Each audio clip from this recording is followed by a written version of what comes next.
Sup guys, today we have yet another math problem. So, okay,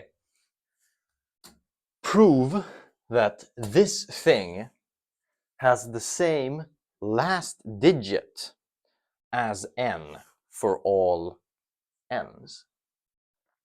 Okay, so basically, I'll just call this star.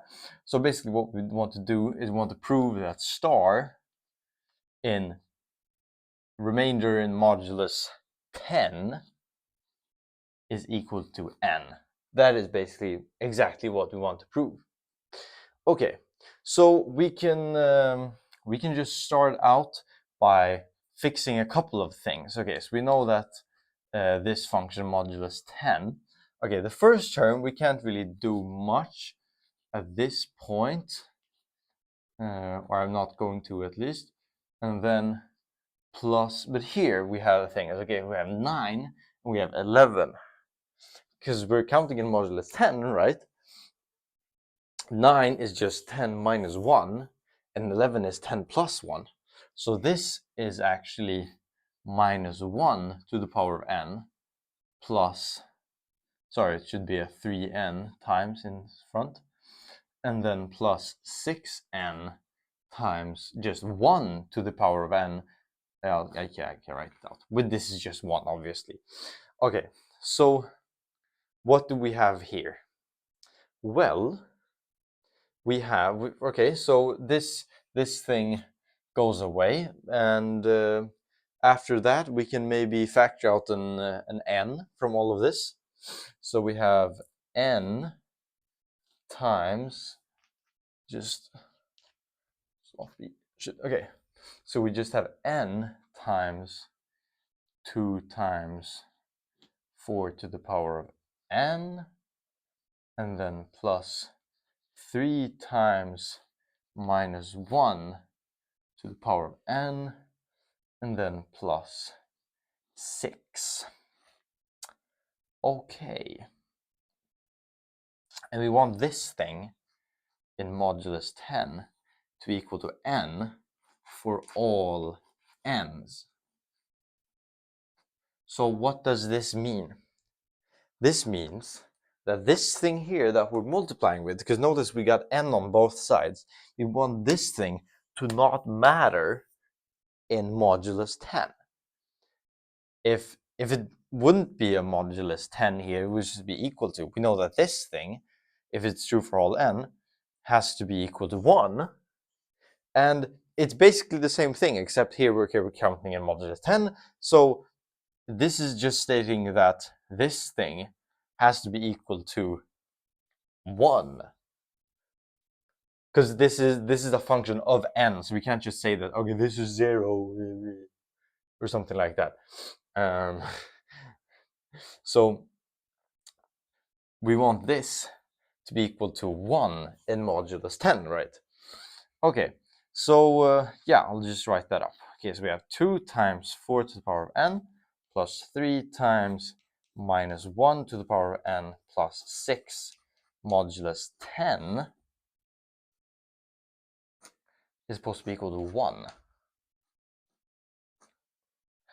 Okay, so then let's, okay, so as you see, we can't really, okay, sure, we could move this over here. We would get a 5, and things would kind of make sense. We get a 2 and a 3 and a 4 and a minus 1, but we wouldn't really get there without this trick.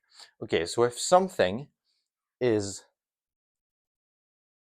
well, if something is something modulus 10, we can always separate that into modulus 5 and modulus 2, because 10 is 5 times 2, right? So this just means, okay, I'll call this, okay, this is not star, this is, okay, this is an actual star. Okay, so this means that our star in modulus 5 is 1, and that star in modulus 2 is also 1.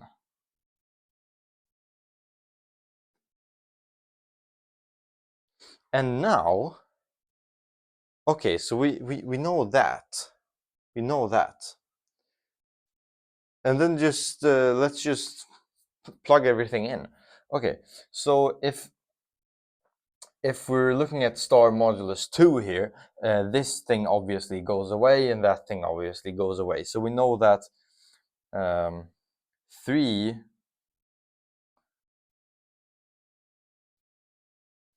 3 times minus 1 to the power of n modulus 2 is supposed to be equal to 1. This just holds for every n, because 3 and minus 3 are both not divisible by 2. So this just checks out. This doesn't really mean anything. Okay, and then let's look at modulus 5. Okay, so we have a 4. What is 4? 4 is 5 minus 1. So we get a 2 times minus 1 to the power of n. And then we get a plus 3 times minus 1 to the power of n. Maybe you're seeing what's going on here. And then we get a plus 1 because it's still modulus 5. And what is this now? This is just, because we have 2 times this and then we have 3 times this. So this is just 5 times whatever the fuck and then plus 1, which in modulus 5 is just 1. And since these statements are completely equivalent,